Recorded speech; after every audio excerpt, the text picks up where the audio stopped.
So good morning again, everyone. As I mentioned earlier, my name is Leah Freitas-DeCanio, and I work at Mass Advantage. Mass Advantage is a local health plan right here in Worcester County. So I have worked for them for the last 6 to 7 months. They're a new plan in the area. And even though Mass Advantage is a new plan in the area and I work for them, I have over 30 years of experience working in the Medicare market. So today's presentation is going to be purely an informational presentation on Medicare, Social Security, and healthcare options. So again, I represent Mass Advantage, but today I am not going to be talking about any Mass Advantage specific products.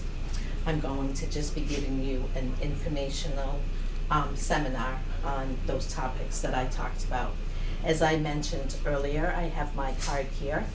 If you have any questions after today's presentation, if you would like a brochure of everything that we talked about this morning, we have one available that I can email to you and I can also send you. So take my card, my email information is on my business card. Take it with you and send me an email if you'd like to receive that. Okay. So let's go ahead and get started. So this presentation is going to last about an hour and 15 minutes. I'm going to be sharing a lot of information with you. So the first part of the presentation is going to be on Medicare. So what is Medicare? What makes you eligible for Medicare? How do you go about enrolling in Medicare? Because I know that there's a lot of confusion around that as well. And then we all know that Medicare is not enough coverage. So Medicare comes with deductibles and co-insurances. So we're going to talk about what the deductibles and co-insurances are for this year and then what is covered under Medicare. And then the second part of the presentation is going to be on healthcare options. So healthcare options are your HMOs, your PPOs, your special needs programs. And then we'll be comparing those to Medicare supplement plans. What are Medicare supplement plans? Also, a lot of times people refer to Medicare supplement plans as Medigap.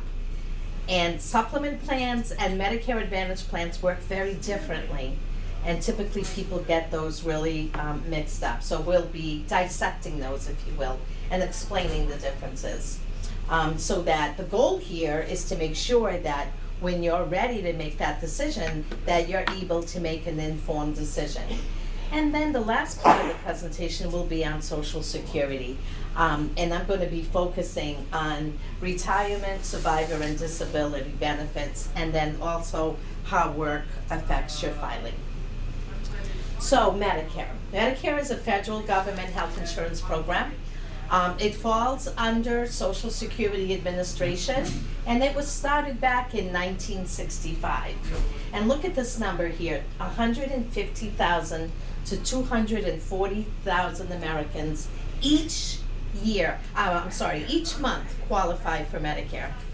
That's a lot of people, right? So we talk about the baby boomer population, and the key word here is that they qualify, meaning that at age 65 you qualify for Medicare, but it doesn't mean that you're actually enrolling in Medicare. People are working longer and waiting to collect Social Security benefits that we'll talk about later on. So the key word there was qualify. It doesn't mean that all of those folks are actually enrolling in Medicare. In order to be eligible for Medicare, you have to be age 65 or older.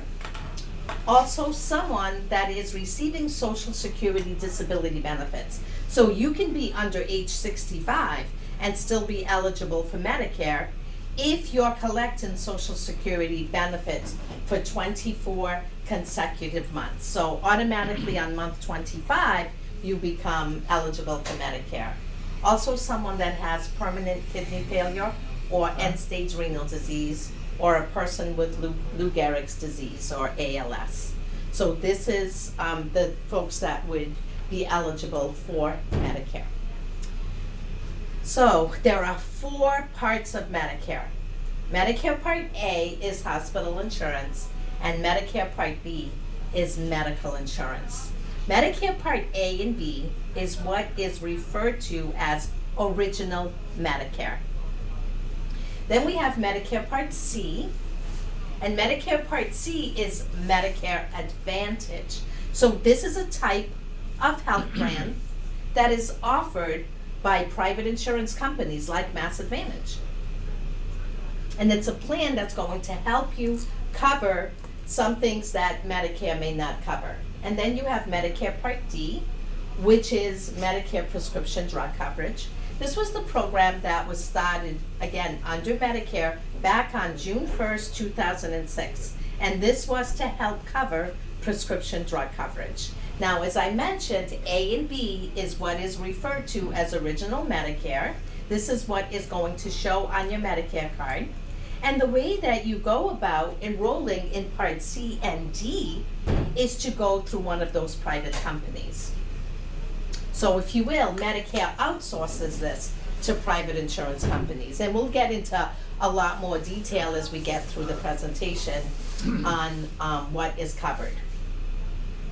So how is Medicare financed? So Medicare Part A is paid by your Social Security tax. So remember your FICA deductions where you paid into Medicare. So you have earned the right to this. You know, everyone says, well, Medicare Part A is free. Well, it's not free. You've earned the right to it because you paid into it, right? So you've earned the right to it. Now, Medicare Part B is financed by monthly premiums. So there is a premium that once you become Medicare eligible and you enroll in Medicare Part B, that charge is going to be this year. The Medicare Part B premium is $170.10 per month. That if you are collecting Social Security benefits will automatically be deducted from your Social Security check. How much you say they're taking out? $170.10. Most people pay $170.10 for Medicare Part B. Some people pay higher than that because it's based on whatever your modified adjusted gross income is. So when you actually are ready to enroll in Medicare Part B, Medicare will always look back 2 years. So when you go to Medicare and sign up for Medicare, they will look at your, so if you were enrolling in Medicare in 2022, they will be looking at your 2019, 2020 W-2 forms. And they'll look at what your modified adjusted gross income is. And if it's greater than $87,000 for one person and $167,000 for two, if you file jointly, then your Medicare Part B premium is going to be based on a sliding scale depending on what that number was, if it's higher. But most people pay the $170.10. It's not 170,000. I thought for some reason it was. Yeah, so it's Family, for the double. for the double. For the two, Yeah, it's right 170. around that. And Yeah. we're gonna look at that Oh, numbers. okay, That yeah, just yeah, came right 'cause off the top of my head. Yep. Yeah. We're gonna look at that later on. All right, so how do you go about enrolling into Medicare? This is handled in two ways. You are either automatically enrolled in Medicare A and B if you're already receiving Social Security benefits. So if you're already receiving Social Security benefits, then for 24 consecutive months, then you will automatically receive your Medicare card in the mail 3 months prior. Now, if you are not receiving Social Security benefits, then 3 months before you turn age 65, you must contact a Social Security office, or if you've worked for the Railroad Retirement Board. And you have an initial 7-month period beginning 3 months of before your 65th 5th birthday. So if we use the example that your birthday is, say, July 4th, you become Medicare eligible always on the 1st of the month in which you turn age 65, unless your birthday is the 1st of the month. If your birthday is the 1st of the month, then you become Medicare eligible the month prior. Do we have any 1st of the month birthdays here? Okay, so whatever your birthday is, then you become Medicare eligible on the 1st of the month. And you want to count back 3 months. So again, if we're using the example of a July birthday, you become Medicare eligible on July 1st. For planning purposes, you want to contact your local Social Security office to apply for Medicare in June, May, right? April. So in April, you would stop the process. And depending on when during that 7-month period you actually apply for Medicare will depend on when that would start, your Part B would start. So here's the 7-month period. So again, using the July birthday, if you enrolled or applied for Medicare in April, so the 1st, 2nd, and 3rd month, then you would become eligible for Medicare, or your Medicare Part B would start on July 1.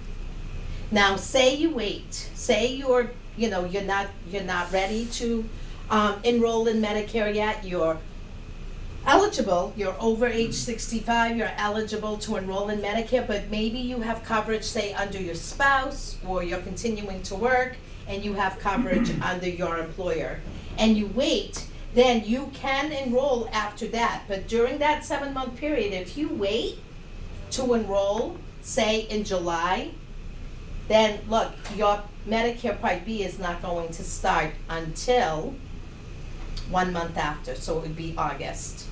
If you wait during that 7-month period until month 5, 6, or 7, then you could typically wait 2 to 3 months in order to start your Medicare Part B. Why do we bring this up? Why is this important?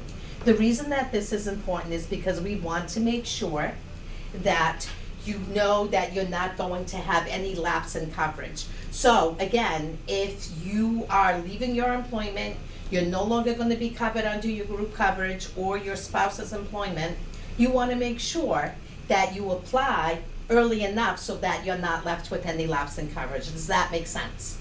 Okay. So I'll be 65 in November, but I'll still be working for a couple more years. Yeah. But it would still be wise for me to enroll in August. In A only. And we're In going A, to, yes. okay. Because if you're going to have coverage, you're going to enroll in A only and decline B. And I'm going to explain that as we go through the presentation why that is. If you miss that 7-month window,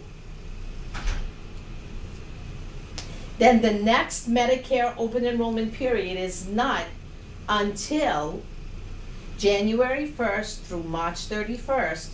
However, your benefits will not start until July 1. In addition to that, your Part B premium will go up by 10%. That's the penalty. Each year that you do not enroll in Medicare. Now, in your case, sir, because you're going to continue to work and you're going to continue to have coverage, that penalty is going to be waived, okay? This is only for folks that don't have any, what they call creditable coverage. They don't have any other coverage, and they're using Medicare and they don't apply for Medicare. That's where that penalty comes in. So most people, as I mentioned earlier, do not have to pay for Medicare Part A because, as I said, you earn the right to Medicare Part A. And so if you earned enough credits, which is 40 credits, which equals about 10 years of employment, then you automatically enroll in, you automatically are eligible for Medicare Part A and you don't have to pay anything. However, some people do not have enough credits. So if they haven't worked, say they don't have a 10-year that they worked for Medicare, and paid into Medicare, then they must pay for Medicare Part A. You can see here, it's quite expensive. That's a per month? That's a per month premium. Really? It's quite expensive, but it's better than not have any coverage yeah. at all. Yeah. So for people that have earned less than 30 credits, look at that, $499 per month. And the Part A for premium for people who have earned more than 30 credits, but less than 40 credits, it's $274 per month. So, can I delay enrollment into Medicare Part B? Yes. So as I mentioned earlier, if you're 65 or older and you are covered under group health plan or your spouse's group health plan, or if you are disabled and on the group health plan, you may delay enrolling in Part B. And then you can enroll in Part B at any time while you are covered under the group health plan, or during an 8-month special enrollment period that Medicare will give you. So in your case, sir, again, because you're becoming Medicare eligible, and this is a great example, in November, but you're going to continue to work, you're going to remain covered under your group plan. If that's what you decide to do, then you wait. And then when you're actually ready, or if something happens where you're going to lose your group benefits, you want to apply for Medicare 3 months prior.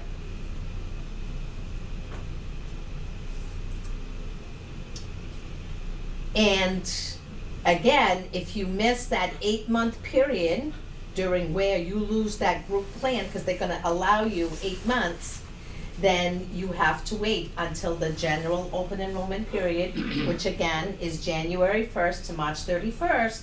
However, your benefits would not start until July 1.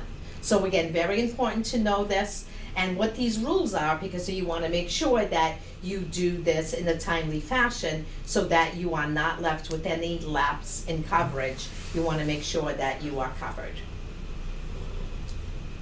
And I always say that the magic number here is 3 months. For planning purposes, as long as you start that process, 3 months prior, you're going to have plenty of time to get yourself enrolled into a plan where you're going to have the coverage that you need. So let's review this. So Medicare, you become Medicare eligible at age 65, as I mentioned earlier, and you have an initial, how many months? Do we remember how many months that was at age 65? 3. 7. Yes. Yeah. 7 months. So 3 months before, the month of, and 3 months after. Oh. Now, if you're still working, then you have an 8-month special period, right? And then if you miss any of those periods, then you are not able to enroll into Medicare until January 1st to March 31st. However, your benefits don't start till when? July 1. All right, so what's covered under Medicare? So Medicare Part A helps to pay for your inpatient hospitalization, a skilled nursing facility, home health care, hospice care, and blood. That's Medicare Part A. These are the deductibles. So again, the key word in that slide was it helps. So it's not 100% coverage. This is what you would incur out of your own pocket if you walked around just with a Medicare card in your wallet and you had no other coverage. And you ended up in the hospital. Your Part A deductible this year is $1,556. This is from days 1 to 60. So you'd be responsible right off the bat when you went to the hospital for $1,556. This could happen more than once per year. Because the way that Medicare measures your hospital stay, and you would be responsible for that 1,556 days, is per benefit period. What is a benefit period? A benefit period is every 60 consecutive days that you remain outside of the hospital. So let's use the example that you go into the hospital on July 1st, you're in for 10 days. All you have is Medicare, you don't have any other insurance. You're gonna be responsible for $1,556. 10 days later, you're discharged.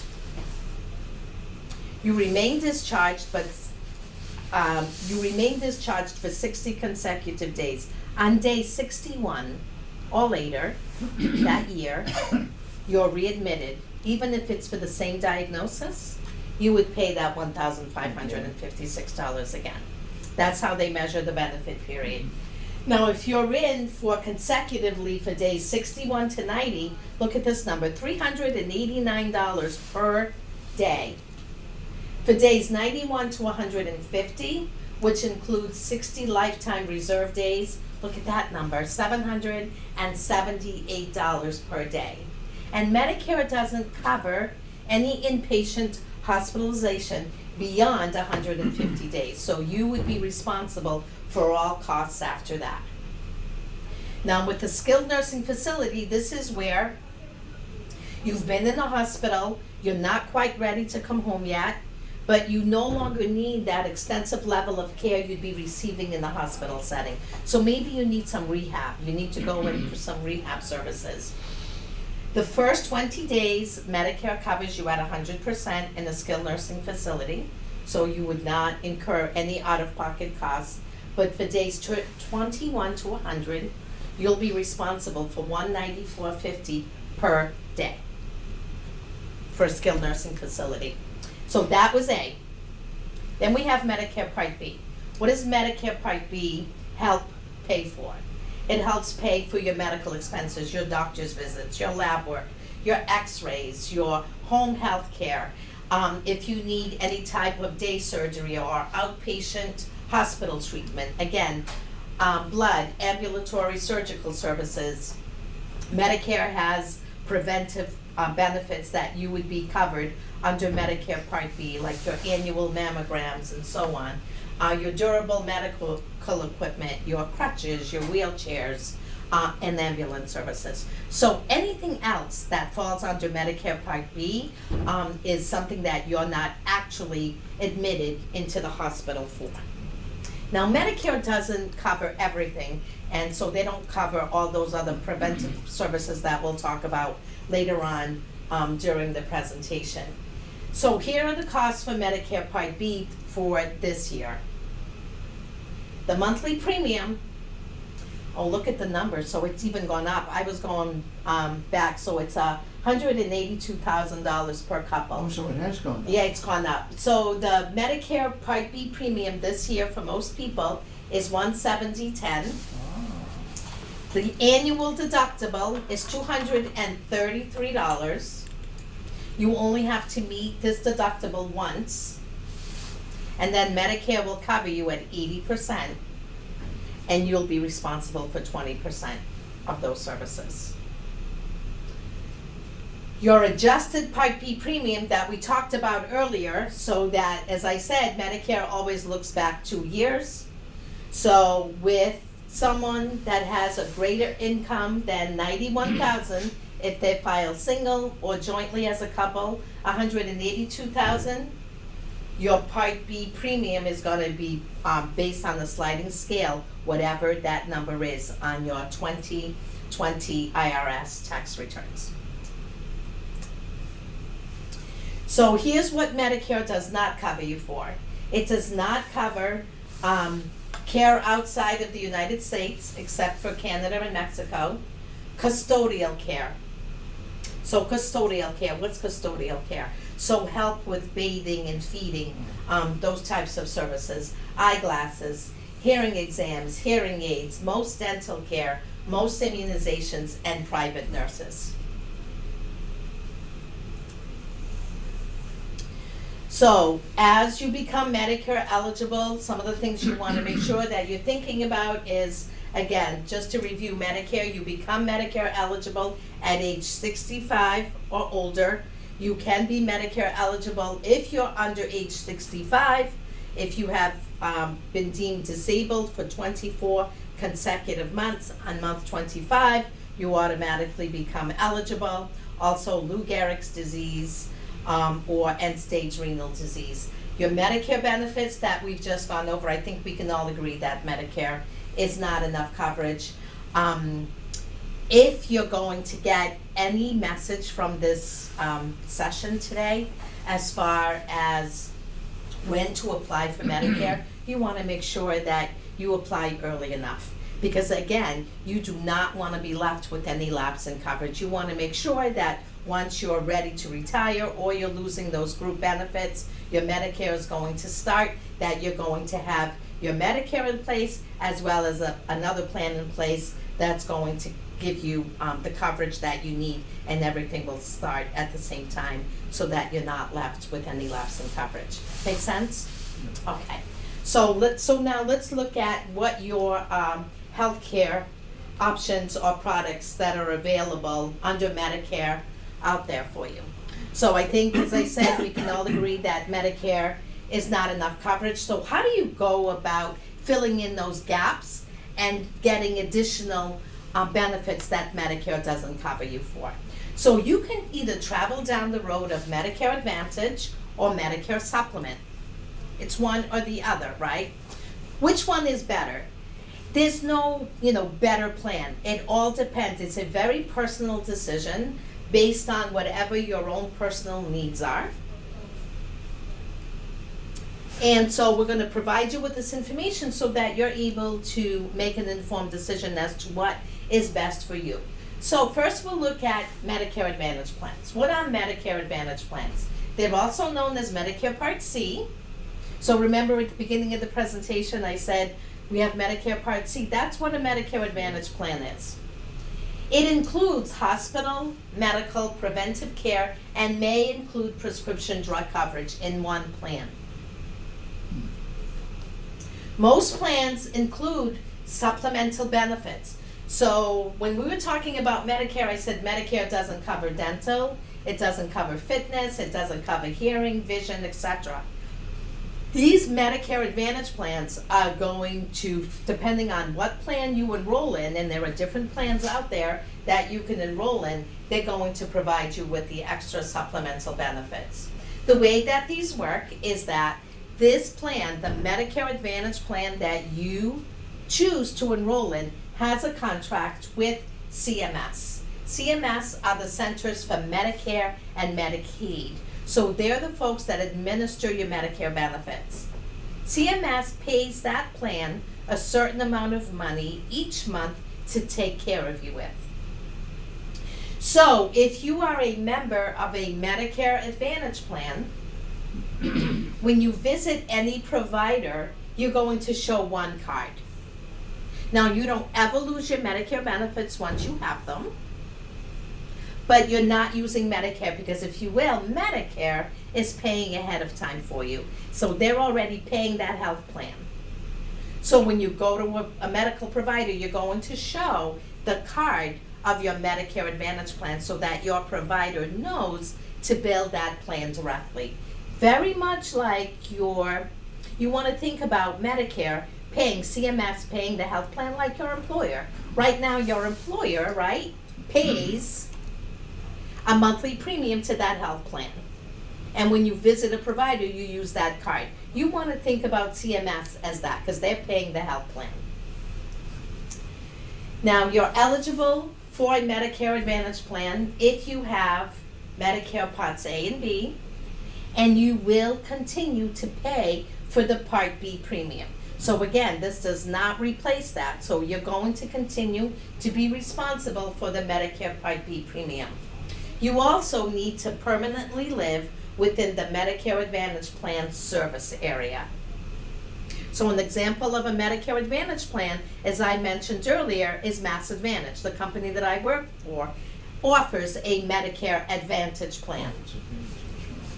Now, there are only certain times during the year, there are rules around Medicare Advantage plans that you can enroll in. You have your initial election period. This is your IEP. This happens once in your lifetime. This is when you turn age 65. And that is the same as Medicare's initial enrollment period. That's 7 months. That's 3 months before your 65th birthday, the month of, and then 3 months following your 65th birthday. Then once you enroll into a Medicare Advantage plan, then you can make a change if you decide you want to make a change for the following year during the annual enrollment period. That's the AEP. And this is between October 15th and December 7th. And any change that you make during that time period, your benefits would start on January 1st the following year. Then Medicare gives you an additional time period that you can make another change. You can make one change between January 1st and March 31st. So say you enrolled in a Medicare Advantage plan during AEP between October 15th and December 7th. It's January 15th, and you use that plan and you decide, you know what, I want to make a change. I want to either enroll in a different Medicare Advantage plan, then you can do that. You can make that one change between January 1st and March 31st, and those benefits would start the first of the month in which you make that change. And then, generally, you cannot make any other changes during the year unless you meet special exceptions, such as you move outside of the area or you have loss of insurance. So in your case, if you say, I know your birthday, you said is November, but you decide not to take the plan because you're going to have coverage through your employer. It is now the following July, and so now you have an SEP because you are new to Medicare Part B. Because then you enroll in Medicare Part B, you're new to Medicare Part B, you have what you call an SEP, a special election period, where you would be able to enroll into this plan. You don't have to worry about that October 15th through December 7th. Make sense? Yes. Okay. So, here are the plan options. Under the umbrella of Medicare Advantage plans is your HMOs, your Health Maintenance Organization. And the way that an HMO works is that it's a prepaid managed care system. It uses a network of physicians to coordinate your care. So typically with an HMO plan, you choose a PCP, a primary care physician. That primary care physician works with a network of specialists, and they coordinate your care. So they give you referrals to see those specialists. Now with an HMO, prescription drug coverage is available only through that HMO. So again, under Medicare Advantage, your Part D is already part of that plan. So it's embedded, if you will, as part of that plan. So you cannot buy just medical benefits through your HMO and go somewhere else for your Part D. When you enroll in an HMO, if they offer the prescription drug coverage, which meets the Part D requirements, then it's only available through the HMO. And another option is a PPO, a preferred provider organization. And so again, this is a prepaid managed care system. However, with the PPO, you have an in-network as well as an out-of-network component, which allows you more flexibility for provider choice. So you can see any doctor, including specialists, anywhere in the country here. Your costs may be a little bit higher if you see a doctor that's not in the PPO's network. But if you stay in the PPO's network, your out-of-pocket costs will be one. And then if you go outside of the network, you still have that flexibility, you're going to pay higher costs. Just like the HMO, with the PPO, if it's available through the PPO for the prescriptions, you have to buy the prescription through the PPO plan. No, that could be if they had, for example, a contract with Walgreens or Rite Aid, you could go to those pharmacies, if the plan had a relationship with them. Okay, all right. And just like with the PPO, this is a really good option, say for snowbirds.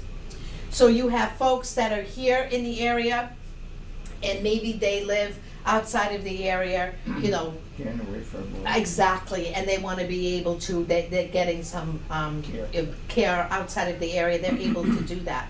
Another great option is that, you know, living here in the Worcester area, maybe you want to see, say, a specialist that's in, say, Boston, where it may not be part of that plan's network, but if you have that PPO, you have the option to go out with the PPO.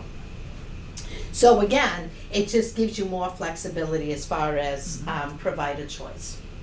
So that's the way Medicare Advantage plans work. And again, the options were the HMO or PPO. The other road you can travel is supplement plans. Now, they work very differently. So a supplement plan, they cover deductibles and the co-insurances that Medicare does not cover. They're also known as Medigap plans. So again, if you hear the term out there, Medigap, then that's what a supplement plan is. There are limitations and non-covered services because it's based on whatever the Medicare A and B coverage is. So remember, what this is going to cover you for is the 20% that Medicare doesn't cover, and depending on the option under that supplemental plan that you actually enroll in will provide you with the coverage, and we're going to look at that in a second. But it's federal and state regulated, and the way that this is going to work is that when you visit a provider, any medical provider, now you're going to use two cards. You're going to use your Medicare card as well as your supplemental card. Because the way Medicare supplement plans work is that Medicare pays first. So Medicare will pay first. That claim, you visit your provider, you have a supplemental plan, you show both cards, your provider first bills Medicare. Medicare will pay their portion at 80%. Now, automatically, that claim behind the scenes will go to the Medicare supplement plan that you enrolled in. They'll look at that, and then again, depending on the option, the level of coverage that you bought under your supplemental plan will depend on what your out of costs will be, whether you've met the deductible yet, that Part B deductible of $233 and so on. In order to be eligible for Medicare, for a Medicare supplement plan, you must have Medicare Part A and B, and just like with the Medicare Advantage, you're going to continue to pay for your Part B premium. If you are under age 65 and disabled, some states exclude end-stage renal disease or permanent kidney failure as being the sole reason for disability. And in the state of Massachusetts, if you have your only reason for disability is end-stage renal disease, you are not eligible for a Medicare supplement plan. You must be a legal resident of the state in which you apply, and you cannot be enrolled in another Medicare supplement plan that will be effective the same time as your policy. Again, you can only have one type of these plans at a time. You have, with most supplemental plans, you have the one only 6-month period where federal law allows you to buy a Medigap policy that is sold in the state that you live in, and that starts the first month that you turn age 65 or older and covered under Medicare Part B. This is where they cannot deny you, Medicare cannot deny you or a Medigap policy or charge more due to past or present health problems during this enrollment period. Now, in the state of Massachusetts, we all know that, you have no pre-existing conditions, you can enroll at any time into these types of plans. And also in the state of Massachusetts, with the supplemental plans, the open enrollment period, there are no certain times, like when we talked about the Medicare Advantage. To make changes, you can make a change at any time during the year. Is that unique to Massachusetts? It is, because Massachusetts is a waiver state, and these are the three plans that are available, the three options, the standard plans that are available in the state of Massachusetts. It's Core, Supplemental 1, and Supplemental 1A. If you turn, right now in the state of Massachusetts, the Supplement 1 plan is the most comprehensive coverage that you can buy. However, if you turn to age 65, at any time now, you can buy the 1A. That's what's replaced it. Supplemental Plan 1 has gone away. However, for the folks that turned age 65 that had it before 2019, then you are grandfathered in. So right now, for anyone that turns age 65 this year or later, you have the coverage to either enroll in Core or Supplement 1A. What is the coverage under that? So whether you go with the Core or Supplement 1A, your Part A hospital coinsurance is covered. So remember when we talked about Medicare Part A, remember after 60 days, I said it's $380 some if you're in from day 61 to 90. It was like $689 for those other days. You're gonna be covered for those. Remember when we talked about Medicare, I said Medicare only covers you for what, 150 lifetime days? With supplement plans, you're gonna get an additional 365 hospital days, yeah? And you're gonna get your first 3 pints of blood each year and your Part B medical coinsurance to 20%.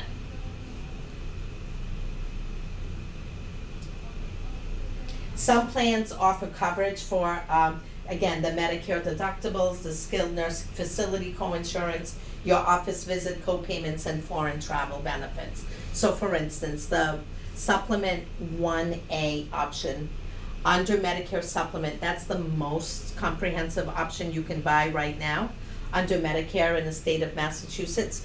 What that's going to give you coverage for, you're going to, remember the $1,556 we talked about if you're in the hospital, it'll pick that up. What you're going to be responsible is just the Part B deductible, which is $233 this year. So you only have to meet that once. And then, so you can probably meet that with one visit to your doctor, right? So now you've met that, and then for the rest of the year, any other services that you receive that fall under A or B, you're gonna be covered at 100%. You're not gonna have any other out-of-pocket costs, except, again, for your prescriptions.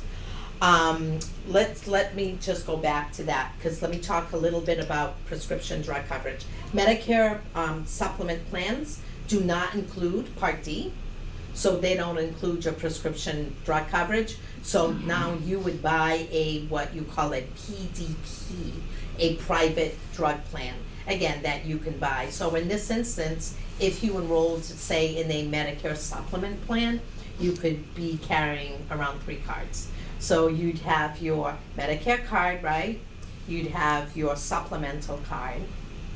And then you would have your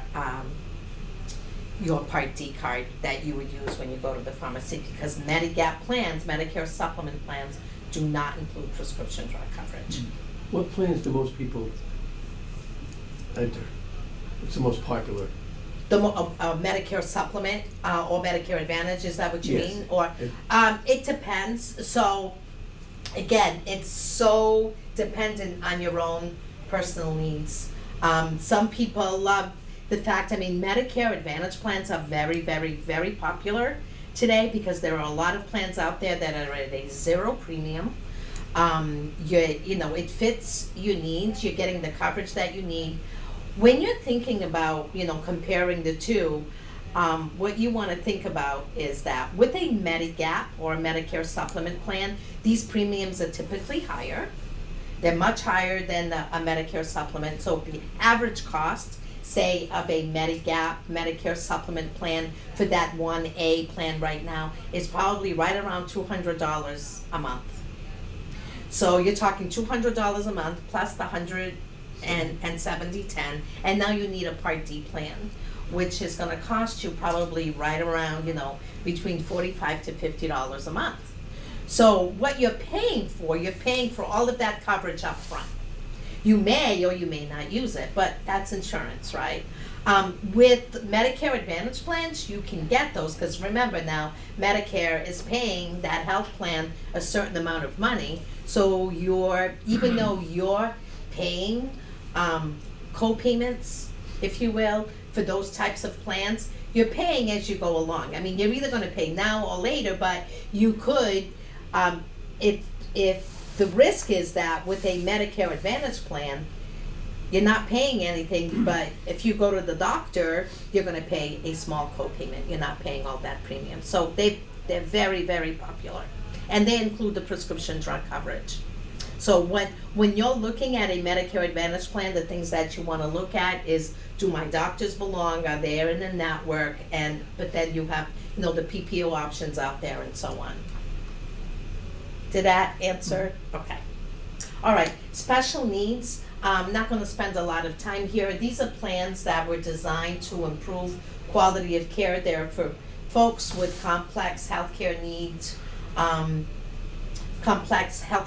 so where it reduces it increases the benefits while reducing the costs for these folks. So if you have a chronic condition, these plans are available out there. And they're mostly for folks that are dually eligible or beneficiaries with severe or disabling chronic conditions. So if you're on, say, Mass Health in the state of Massachusetts, depending on your situation, you could actually be eligible for one of these types of plans that are called special needs programs. So that was HMOs, the Medicare Advantage and supplemental plans. So now let's look at Part D. So, as I mentioned earlier, these programs were started back. The Part D prescription drug coverage was the program that was started by Medicare back on June 1st, 2006. And this is available for individuals that are eligible for Medicare Part A and or B. They're offered through private plans as standalones. Those are your PDPs, your private drug plans. So as I mentioned, if you enroll in a Medigap or a Medicare supplement plan, then you would buy a PDP, a private drug plan, to get your prescription drug coverage. If you enroll in a Medicare Advantage plan, an HMO or a PPO, then you're getting that coverage through that plan. The drug formularies, all plans have to follow the Medicare template that they set out each year. What will be different is that drug formularies will vary by plan. As part of this program, there are subsidies for low-income beneficiaries. In the state of Massachusetts, there is a wonderful program that's called the State Pharmaceutical Assistance Program that is available depending on what your income levels are. When Medicare introduced this plan, they said it is optional. You do not have to buy a Part D plan. However, if you choose not to buy a Part D plan, then they will assess later on, when you buy a Part D plan, they will assess a 1% premium per month for each month that you did not enroll within 63 days after your loss of creditable coverage. So, 1%.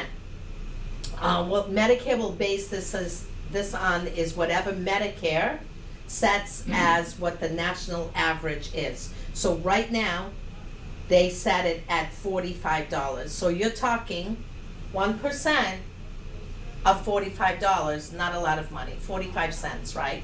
So you multiply that times how many months you went without coverage. So say you went a year without it, because maybe when you enrolled into this plan, you didn't need the coverage. And so you said, why should I buy a Part D plan if I don't need this coverage? They'll assess that penalty. If you go 1 year, 45 cents times 12, not a lot of money. But this is permanent. And if you go more than 1 year, you wanna be careful because this could end up really, multiplying because it goes back to when you first became eligible. Believe it or not, we still get calls today from folks that were eligible for Medicare when this program started back on June 1st, 2006. Their Really? needs were different. They didn't need a prescription drug plan, right? So now, maybe they were part of a supplemental plan, they didn't buy a Part D plan. Now they're enrolling in a Medicare Advantage plan. Remember, that Medicare Advantage plans include your prescriptions. When that enrollment gets to Medicare, it's gonna show that that person has not had creditable coverage. They had not had prescription drug coverage. That penalty ends up being more than what their premium for the plan is. So, Medicare introduced these as optional, but there is a penalty that will be assessed. So this is the standard Part D coverage that Medicare sets each year. So there are 3 levels. Let's first talk about the deductible. Medicare, depending on the plan that you enroll in, there could be a deductible. If there is a deductible, the member pays the deductible that is listed by the Medicare Advantage plan. So you'd be responsible for that deductible if there is a deductible on the plan that you enrolled in. Then you would start, there are 3 levels: the initial coverage gap, the initial coverage level, which starts on January 1st each year. This is where you would pay whatever your cost is, so you could pay a co-payment.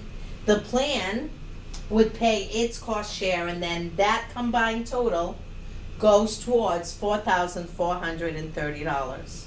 So say you enroll into a plan that you're taking a medication that falls under Tier 2, under that plan's formulary, and you use CVS.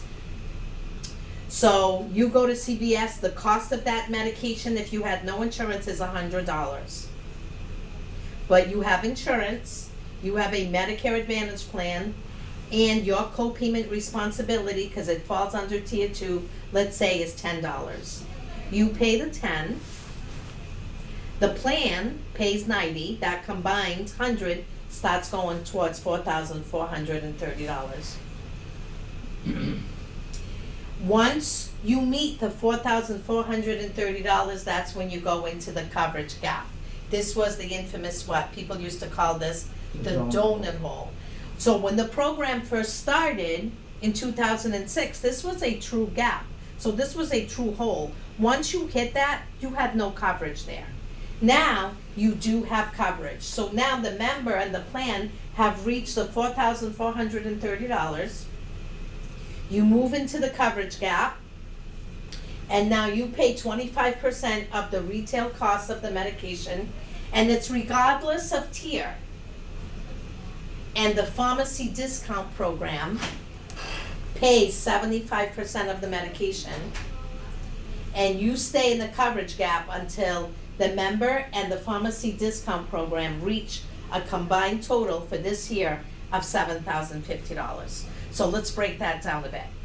So now let's say that you've hit the gap because you're taking, say, a medication that costs $1,000. So now the cost of the medication is $1,000. You're in the gap.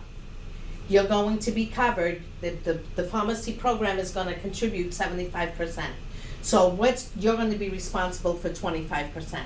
So the medication is $1,000. You're going to be responsible for 25%. What's 25% of $1,000?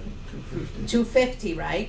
But it's the full cost of the medication because they're going to pay the 75%. So it's the full $1,000 that's going to go towards the $7,050.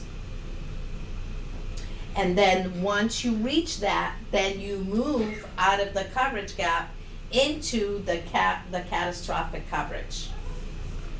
And in the catastrophic coverage level, for the remainder of the calendar year, you will pay a small copayment this year of $3.95 for generics, or $9.85 for brand name drugs, or a 5% coinsurance, whichever is greater.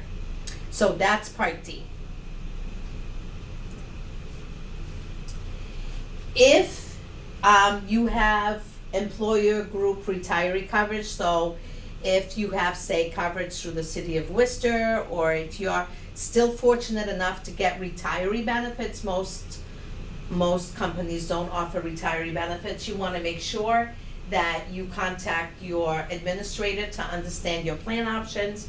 Your premiums and your benefits may be different, and your enrollment processes that we've just gone over may be different.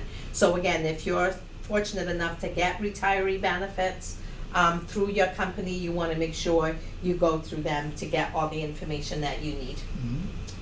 My wife is covered by the town of Shrewsbury, so we're on her insurance. We're on Okay. my dental, but her Okay? medical, so. All right, so when that time comes, where then if she's gonna get retiree benefits, she needs to go through them to see, what her options are. And if you're eligible for those benefits as well, you wanna make sure Yeah. that you look at that as well, okay? So we ready to look at Social Security? Okay, so, Social Security, a comprehensive social, insurance program. Retirement benefits were established back in 1935 by President Roosevelt, and this was to protect the elderly population. Now, back in 1935, most women did not work outside of the home, and people didn't live as long as they live today. So what was happening is, as these their spouses were passing away, these women were left with no benefits.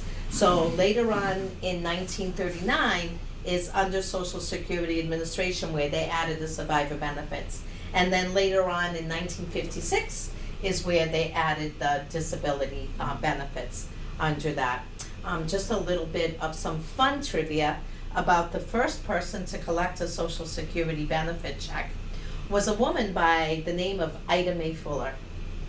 And she actually contributed for 3 years into the Social Security system. And she, in those 3 years, she contributed a total amount of $24.75 in taxes.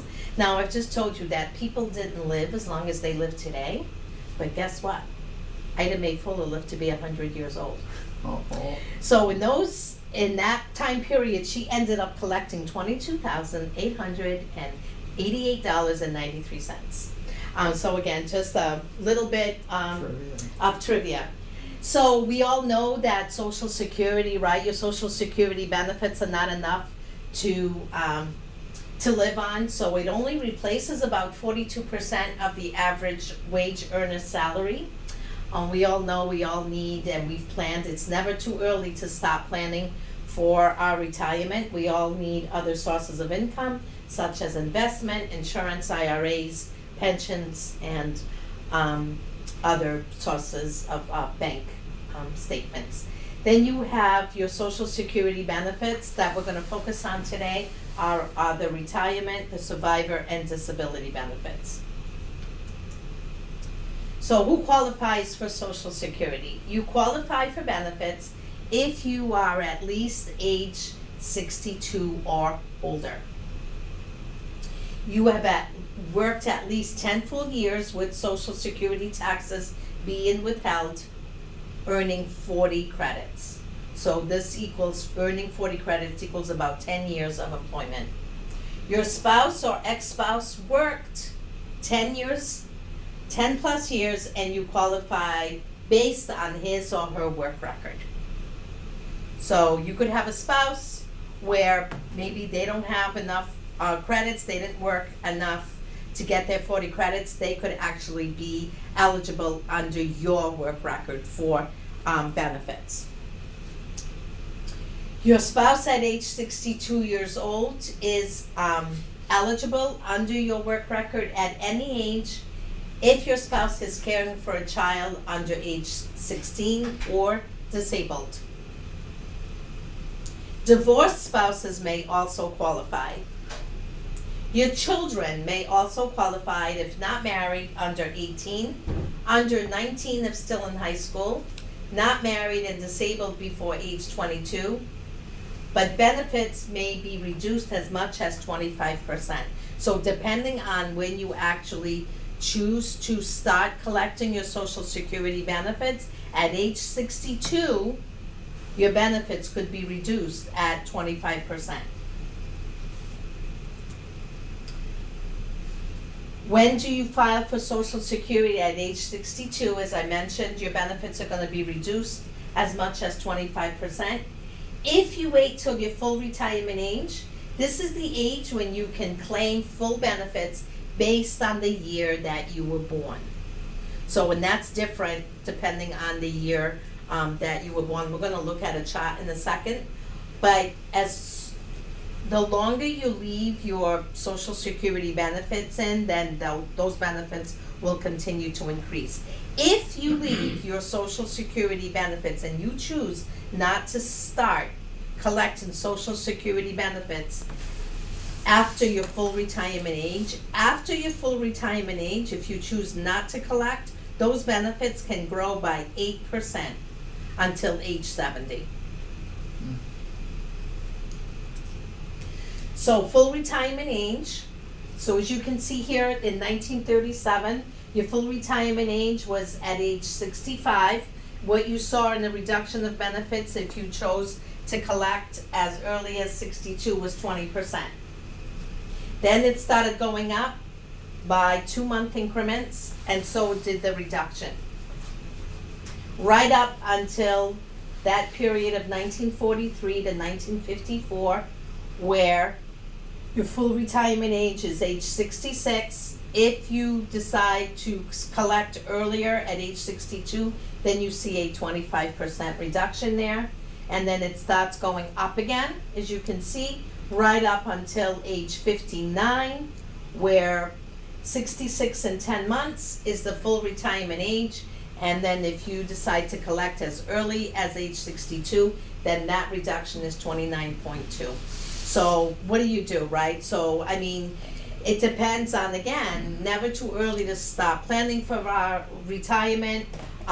Depending on, it's estimated that if it takes about 12 years, if you decide to collect at age 62 and you're able to, and whatever you're losing in those, before you reach that full retirement age, it takes about 12 years to catch up.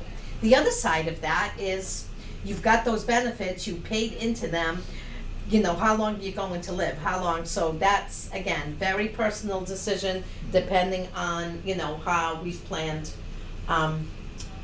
for our retirement. So what to expect? These are just some basic, just some examples based on these earnings, what your check could look like. But the average monthly 2022 check is $1,657.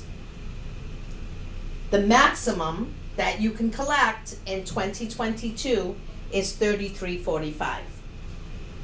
Survivor benefits.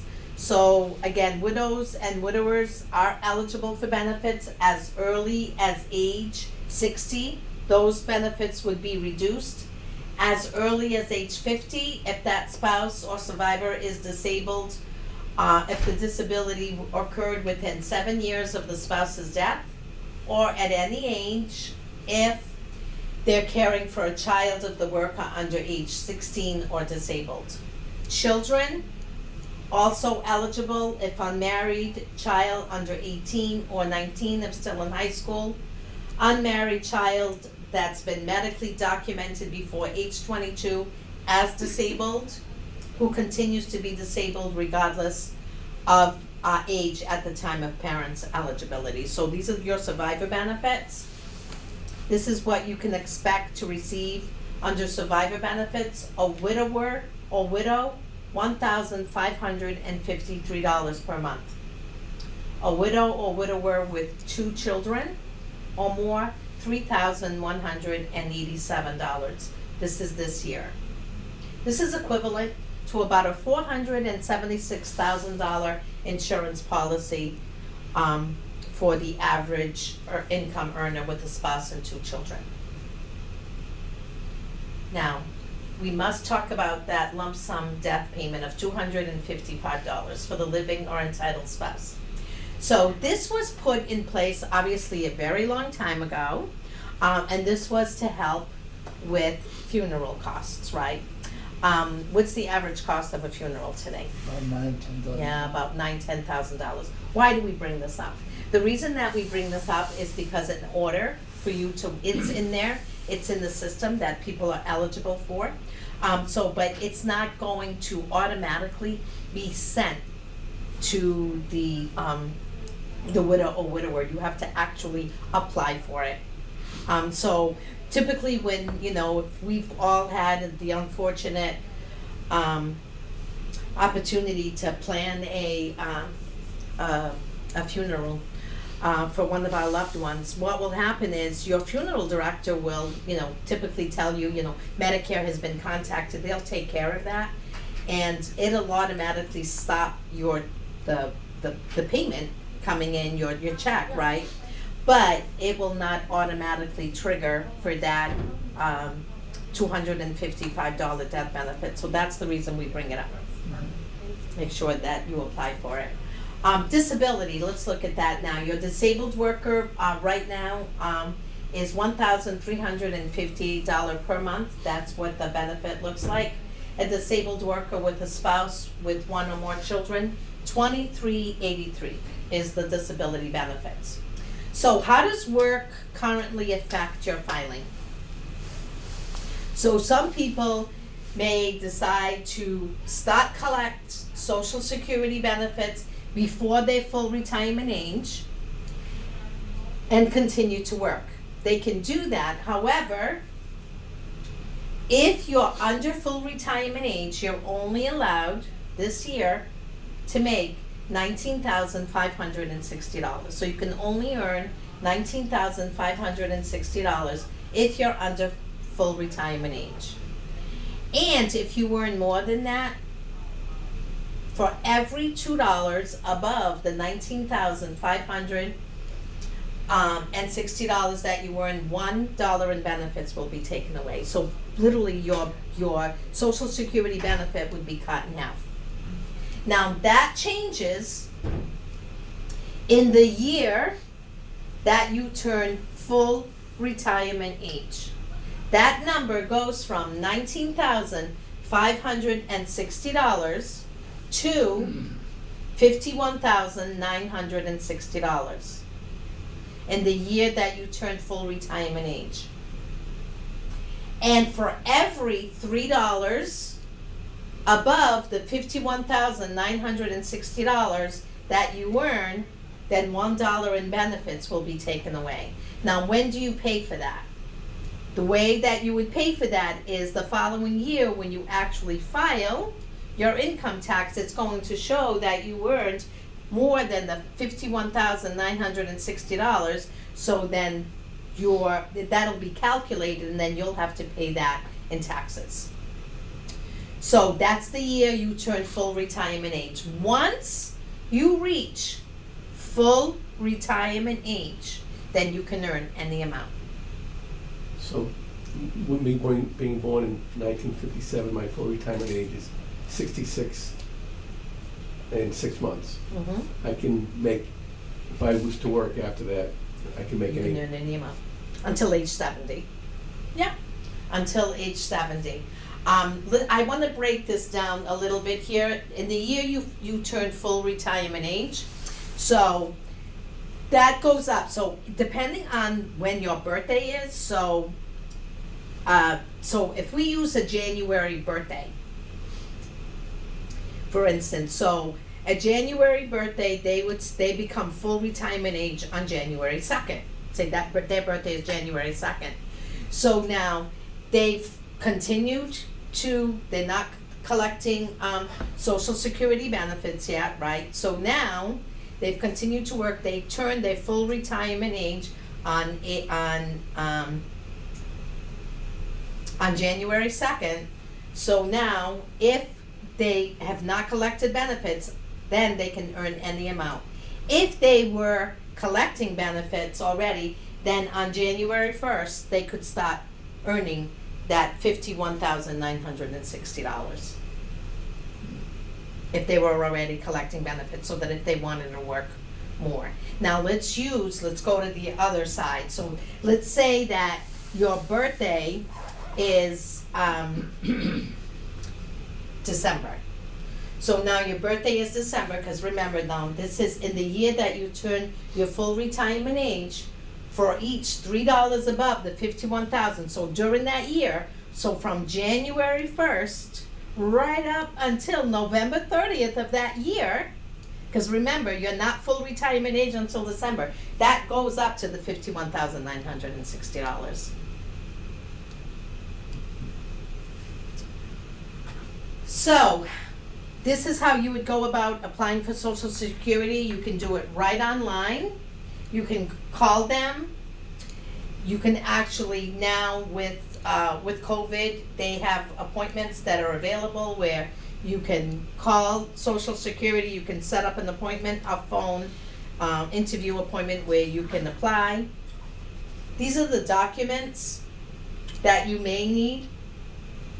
You need your Social Security numbers. All of these documents here, they are available. We just want to make sure that Medicare should have, Social Security should have these on file.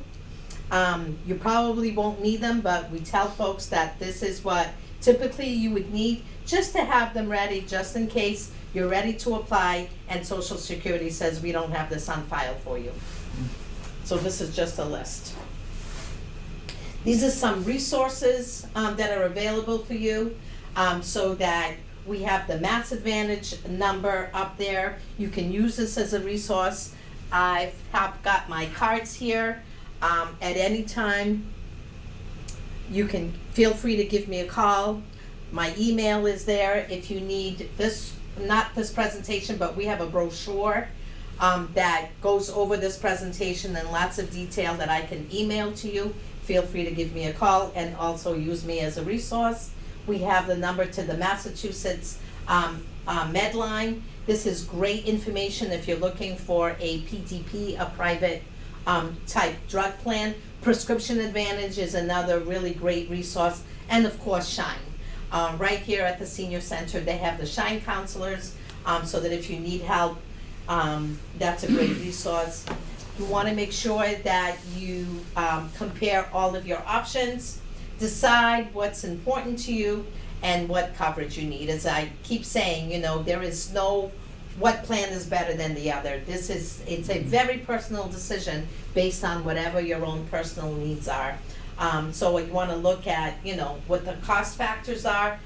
Don't be afraid to ask questions. And as I mentioned earlier, if you're going to get any message from today's seminar as you become ready to retire and apply for Medicare, just beware of lapse in coverage. Make sure that you think about, for planning purposes, 3 months is the magic number.